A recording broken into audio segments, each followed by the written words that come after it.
Le bon pain a toujours une valeur symbolique, et d'autant plus quand on y va dans une boulangerie qui a plus de 100 ans d'existence, ici à Sainte-Adèle, sur la rue Valiguette.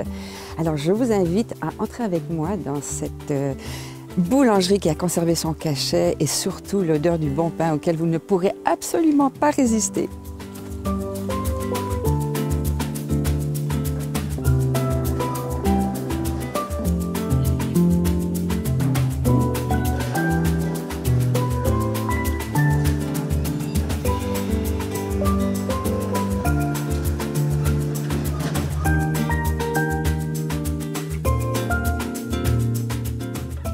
Alors, on est ici dans votre superbe boulangerie qui a gardé un cachet dans le temps.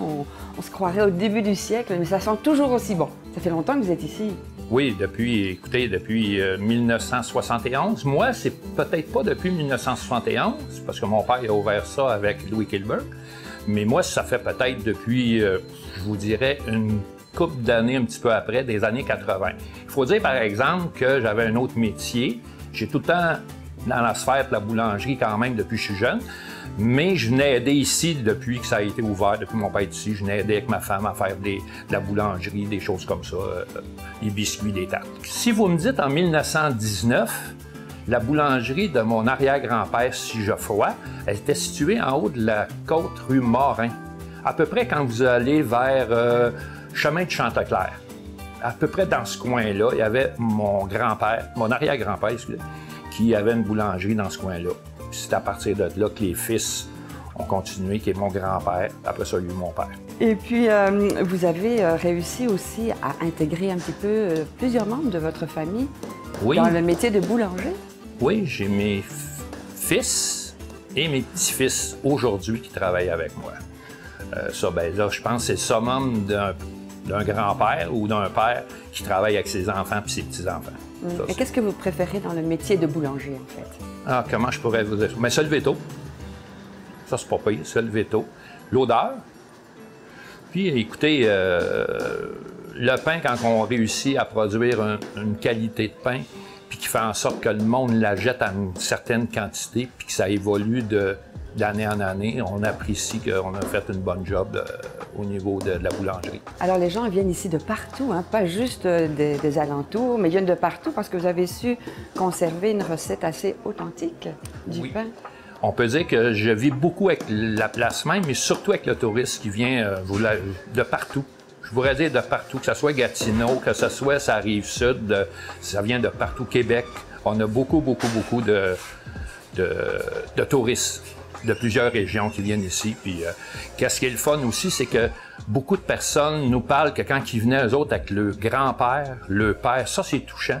Quand ils disent qu'ils n'ont pas lâché de venir ici tout le temps, ça, c'était apprécié, ça n'a pas d'allure. On reste surpris même de lui poser des questions. Mais j'imagine que les méthodes de fabrication, de confection du pain ont un petit peu changé au fil des années. Oui puis non. Non? On a resté à peu près par des méthodes presque les mêmes, dans le fond. C'est du moulage à la main. C'est sûr que là, on a un genre de mixeur qui fait le pain, mais à part de ça, les méthodes en arrière, au niveau, c'est tout presque à la main. C'est pesé à la main, c'est moulé à la main, c'est enfourné à la main.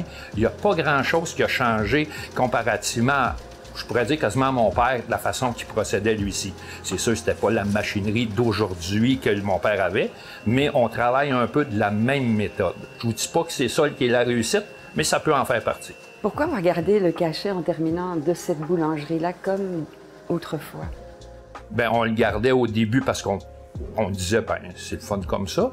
Puis plusieurs clients dans la région d'ici nous mentionnaient qu'il y a certaines places qui changeaient le cachet, puis nous disaient de ne pas le faire. Plusieurs clients nous ont dit de ne pas le faire. Fait que ça nous intéressait.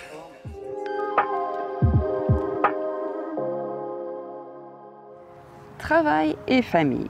Voilà les ingrédients d'une vie, celle de ce boulanger qui a dédié près de 50 ans à cette charmante boutique qui, depuis plus de 100 ans, maintient la tradition et crée chaque jour les pains que les adeptes se procurent encore et toujours.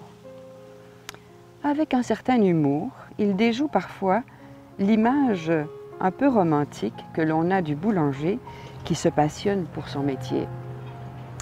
Cet homme dynamique et chaleureux aurait fait n'importe quel ouvrage, pourvu qu'il travaille de ses mains et soit actif dans sa communauté, en délaissant l'école trop statique pour lui et en s'impliquant comme pompier volontaire, de quoi lui donner un peu d'adrénaline et surtout aider les gens sinistrés ou comme artisan à l'usine de papier de Mont-Roland. Son entre-gens, son ardeur à l'ouvrage, il le doit nul doute à son père, qui lui a confié dès son plus jeune âge des tâches valorisantes. Naturellement, de père en fils, des membres de la famille s'impliquent et les employés, eux aussi, en font partie.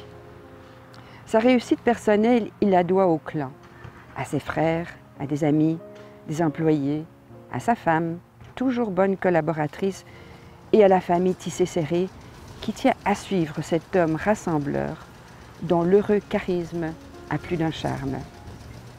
Sa vraie richesse est bien celle de voir les fidèles clients, des résidents, des touristes qui entrent dans l'authentique atmosphère qui a conservé son cachet d'antan, loin des éclairages et des comptoirs modernes un peu trop clinquants, loin de la folie qui nous emporte dans un incessant tourbillon. Ici, le temps est immuable comme la simplicité de l'accueil et le bon pain dont on se souvient et qui procure un petit bonheur quotidien.